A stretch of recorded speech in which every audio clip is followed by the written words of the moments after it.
നമസ്തേ, ഞാൻ ശിവൻ, പാല brilliant study സെൻറ്ററിൽ നിന്നും. കേരള എഞ്ചിനീയറിംഗ് റാങ്ക് ലിസ്റ്റ് തയ്യാറാക്കുന്നതിലേക്കായി +2 മാർക്ക് അപ്ലോഡ് ചെയ്യേണ്ട സമയമായിരിക്കുന്നു. 2026-27 അധ്യയന വർഷം കേരളത്തിലെ എഞ്ചിനീയറിംഗ് മേഖലയിലുള്ള കോളേജുകൾ, ഗവൺമെൻറ് കോളേജുകൾ, അർദ്ധ സർക്കാർ കോളേജുകൾ, സ്വകാര്യ എഞ്ചിനീയറിംഗ് കോളേജുകളിലൊക്കെ എഞ്ചിനീയറിംഗ് ബിടെക് പ്രവേശനത്തിന് കേരള എഞ്ചിനീയറിംഗ് റാങ്ക് ലിസ്റ്റ് തയ്യാറാക്കുന്നതിനാണ് +2 മാർക്ക് വിദ്യാർത്ഥികൾ ആഡ് ചെയ്യേണ്ടത്. കീം 2026 ce.kerala.gov.in എന്ന വെബ്സൈറ്റ് വഴി അപേക്ഷിച്ച വിദ്യാർത്ഥികളിൽ എഞ്ചിനീയറിംഗ് എന്ന് ഓപ്റ്റ് ചെയ്യുകയും ഏപ്രിൽ 17 മുതൽ ഓൺലൈൻ എക്സാം എഴുതുകയും ചെയ്ത വിദ്യാർത്ഥികളാണ് അവരുടെ +2 മാർക്കിൻ്റെ ഡീറ്റെയിൽസ് അപ്ലോഡ് ചെയ്ത് കൊടുക്കേണ്ടത്. ബിഫാം മാത്രമോ മെഡിക്കൽ മാത്രമോ ആർക്കിടെക്ചർ മാത്രമോ അപ്ലൈ ചെയ്തവർക്ക് ഇപ്പോൾ +2 മാർക്ക് അപ്ലോഡ് ചെയ്യേണ്ടതായിട്ടില്ല. എഞ്ചിനീയറിംഗ് റാങ്ക് ലിസ്റ്റിന് മാത്രമാണ് ഇപ്പോൾ നോട്ടിഫിക്കേഷൻ വിളിച്ചിരിക്കുന്നത്. 2026-27 അധ്യയന വർഷത്തിലെ കേരള എഞ്ചിനീയറിംഗ് റാങ്ക് ലിസ്റ്റിൻ്റെ നിർമ്മാണവുമായി ബന്ധപ്പെട്ടുള്ള ഏറ്റവും പുതിയ നോട്ടിഫിക്കേഷൻ നമുക്കൊന്ന് വായിച്ചു നോക്കാം. ce.kerala.gov.in എന്ന വെബ്സൈറ്റിലൂടെയാണ് നമ്മൾ കീം 2026 കാൻഡിഡേറ്റ് പോർട്ടലിൽ ജൂൺ 7 തീയതി വൈകുന്നേരം 6 മണി വരെ നമ്മുടെ +2വിൻ്റെ റോൾ നമ്പർ, ഇയർ, ഏത് സ്ട്രീം എന്നുള്ളത് അപ്ലോഡ് ചെയ്യേണ്ടത്. ബന്ധപ്പെട്ട ഡാറ്റാബേസിൽ നിന്നും മാർക്ക് ലിസ്റ്റ് ഓട്ടോമാറ്റിക്കായിട്ട് എടുക്കുകയും അത് നമ്മൾ കൺഫേം ചെയ്യുകയും ചെയ്യണം. ഉദാഹരണത്തിന് നമ്മൾ സ്റ്റേറ്റ് സിലബസ് പഠിച്ചവരുണ്ട്, CBSE പഠിച്ചവരുണ്ട്, ISE പഠിച്ചവരുണ്ട്, 2025 +2 കഴിഞ്ഞവരുണ്ട്, 26 കഴിഞ്ഞവരുണ്ട്. അപ്പോൾ നമ്മൾ +2 പാസ്സായ വർഷം, ഏത് സ്ട്രീം, അതുപോലെ തന്നെ റോൾ നമ്പർ എൻ്റർ ചെയ്യുമ്പോൾ ബന്ധപ്പെട്ട ഡാറ്റാബേസിൽ നിന്നും ഓട്ടോമാറ്റിക്കായിട്ട് 2ാം വർഷത്തെ സെക്കൻഡ് ഇയറിൻ്റെ ഫിസിക്സ്, കെമിസ്ട്രി, മാത്തമാറ്റിക്സിൻ്റെ മാർക്ക് ലഭ്യമാവുകയും അതിൽ ഡിസ്പ്ലേയിൽ വരികയും അത് നമ്മളുടെ മാർക്കുമായിട്ട് ഒത്തുനോക്കി അത് നമ്മളുടെ മാർക്ക് തന്നെയാണ്, വ്യത്യാസമൊന്നും ഇല്ല എന്നുണ്ടെങ്കിൽ കൺഫേം ചെയ്യുകയും ചെയ്യേണ്ടതാണ്.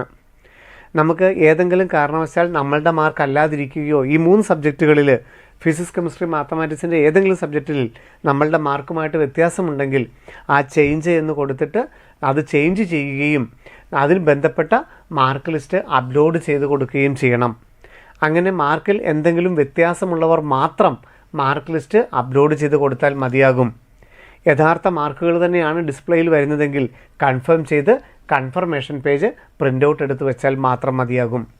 കേരള എഞ്ചിനീയറിംഗ് റാങ്ക് ലിസ്റ്റ് തയ്യാറാക്കുന്നതിന് ജൂൺ 7 തീയതിക്കുള്ളിൽ ഈ മാർക്ക് സബ്മിഷൻ ചെയ്തവരെ മാത്രമേ റാങ്ക് ലിസ്റ്റിൽ പരിഗണിക്കുകയുള്ളൂ.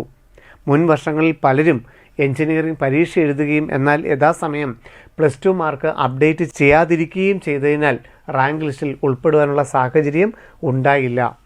അതുപോലെ തന്നെ 2025 ബോർഡ് എക്സാം എഴുതിയിട്ട് ഇംപ്രൂവ്മെൻറ്റ് ലഭിച്ച വിദ്യാർത്ഥികൾക്ക് അത് ഒരു വിഷയത്തിലാണെങ്കിൽ പോലും ഇംപ്രൂവ്മെൻറ്റ് ലഭിച്ചിട്ടുണ്ടെങ്കിൽ അത് മാത്രമായിട്ടാണെങ്കിലും അപ്ഡേറ്റ് ചെയ്യാം. ഉദാഹരണത്തിന് ഫിസിക്സും കെമിസ്ട്രിയും മാത്തമാറ്റിക്സിലും ഫിസിക്സും കെമിസ്ട്രിയിലും മാത്രം 2025 റോൾ നമ്പറും അതിൻ്റെ ഇയറും കൊടുക്കുകയും 2026 ഇംപ്രൂവ്മെൻറ്റ് മാത്തമാറ്റിക്സിന് കിട്ടിയിട്ടുണ്ടെങ്കിൽ അതിന് 2026 റോൾ നമ്പർ കൊടുത്ത് ആ ഒരു മാർക്ക് മാത്രമായിട്ടും അപ്ഡേറ്റ് ചെയ്യാം. അപ്പോൾ ഇംപ്രൂവ്മെൻറ്റ് ഉൾപ്പെടെയുള്ള മാർക്ക് ചെയ്യാൻ കഴിഞ്ഞ വർഷത്തെ വിദ്യാർത്ഥികൾക്ക് അവസരമുണ്ടായിരിക്കും. എന്നാൽ 2026 ഇപ്പോൾ ബോർഡ് എക്സാം എഴുതിയ വിദ്യാർത്ഥികൾക്ക് സ്റ്റേറ്റ് സിലബസിനോ CBSEക്കോ ISEക്കോ നിലവിലൊരു റിവാലുവേഷനോ റീചെക്കിങ്ങിനോ ഇംപ്രൂവ്മെൻറ്റിനോ ശേഷമുള്ള മാർക്ക് അപ്ലോഡ് ചെയ്യാൻ നിർവാഹമില്ല. കാരണം ലാസ്റ്റ് ഡേറ്റ് ജൂൺ 7 തീയതിയാണ്. അങ്ങനെ ജൂൺ 7 തീയതിക്കുള്ളിൽ മാർക്ക് ലിസ്റ്റ് അപ്ലോഡ് ചെയ്യുകയും കൺഫർമേഷൻ എടുക്കുന്നവരുടെയും നോർമലൈസ്ഡ് സ്കോറും +2 മാർക്കും മറ്റൊരവസരത്തിൽ ലഭ്യമാവുകയും അത് ഒരിക്കൽ കൂടി നമുക്ക് വെരിഫൈ ചെയ്യുകയും ചെയ്യാം. അതിനുശേഷം ജൂൺ 20 ജൂൺ 3ാമത്തെ ആഴ്ചയായിരിക്കും കേരള എഞ്ചിനീയറിംഗ് റാങ്ക് ലിസ്റ്റ് പ്രസിദ്ധീകരിക്കുകയും ഓപ്ഷൻ രജിസ്ട്രേഷൻ ആരംഭിക്കുകയും ചെയ്യുന്നത്. ജൂണിൽ തന്നെ ഫസ്റ്റ് അലോട്ട്മെൻറ്റ് നടക്കാനുള്ള സാധ്യതയും നമുക്ക് കാണാനായിട്ട് സാധിക്കും. ce.kerala.gov.in എന്ന വെബ്സൈറ്റിൽ കീം 2026 കാൻഡിഡേറ്റ് പോർട്ടലിൽ മാർക്ക് സബ്മിഷൻ ഫോർ എഞ്ചിനീയറിംഗ് എന്നുള്ള മെനുവിൽ വഴിയാണ് നമ്മൾ മാർക്ക്, നമ്മുടെ റോൾ നമ്പറും സ്ട്രീമും ഇയറും ഒക്കെ എൻ്റർ ചെയ്യുകയും സബ്മിറ്റ് മാർക്ക് ഡാറ്റ എന്ന് കൊടുക്കുകയും ചെയ്യേണ്ടത്. മാർക്ക് ലിസ്റ്റിൽ വ്യത്യാസമുണ്ടെങ്കിൽ ചേഞ്ച് എന്ന ബട്ടൺ അമർത്തി PDF അപ്ലോഡ് ചെയ്യണം. ചേഞ്ച് ഉള്ളവർ മാത്രം മാർക്ക് ലിസ്റ്റ് അപ്ലോഡ് ചെയ്താൽ മതിയാകും. മാർക്ക് സബ്മിഷൻ കൺഫർമേഷൻ റിപ്പോർട്ട് നിർബന്ധമായി നമ്മളെടുത്ത് കയ്യിൽ സൂക്ഷിച്ചു വെക്കണം. അത് PDF ആയിട്ടോ അല്ലെങ്കിൽ പ്രിൻ്റ് ഔട്ടോ എടുത്ത് സൂക്ഷിച്ചു വെക്കണം. നമ്മളുടെ പ്ലസ് ടുവിൻ്റെ മാർക്ക് ലിസ്റ്റ് വെരിഫൈ ചെയ്യുന്നത് അഡ്മിഷൻ സമയത്ത് കോളേജുകളിൽ ചെല്ലുമ്പോൾ മാത്രമാണ്. നമ്മൾ ഇതുവരെ ജനുവരി മാസത്തിൽ സിഇയുടെ വെബ്സൈറ്റ് വഴി ഓൺലൈനായിട്ട് അപ്ലൈ ചെയ്യുകയും വിവിധ സർട്ടിഫിക്കറ്റുകൾ അപ്ലോഡ് ചെയ്യുകയും ചെയ്തിട്ടുണ്ട്. ഇപ്പോൾ നമ്മൾ പ്ലസ് ടു മാർക്കും അപ്ലോഡ് ചെയ്തിട്ടുണ്ട്. ഈ സർട്ടിഫിക്കറ്റുകളുടെ എല്ലാം ഒറിജിനൽ വെരിഫിക്കേഷൻ നടക്കുന്നത് അഡ്മിഷൻ സമയത്ത് നമ്മൾ വിവിധ കോളേജുകളിൽ ചെല്ലുമ്പോൾ കോളേജ് അതോറിറ്റീസാണ് നമ്മുടെ സർട്ടിഫിക്കറ്റ് വെരിഫൈ ചെയ്യുന്നത്. കീം 2026 എഞ്ചിനീയറിംഗ് വിഭാഗത്തിന് മാത്രമാണ് പ്ലസ് ടുവിൻ്റെ മാർക്ക് ഇപ്പോൾ അപ്ഡേറ്റ് ചെയ്യാനായിട്ടുള്ളത്. ഇതിൽ 2ാം വർഷത്തെ മാർക്കുകൾ മാത്രമാണ് പരിഗണിക്കുന്നത്.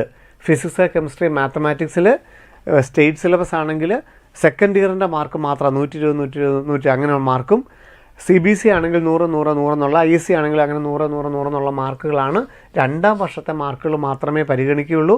അത് ഓട്ടോമാറ്റിക്കായിട്ട് നമ്മൾ മാർക്ക് എൻ്റർ ചെയ്യേണ്ടതില്ല.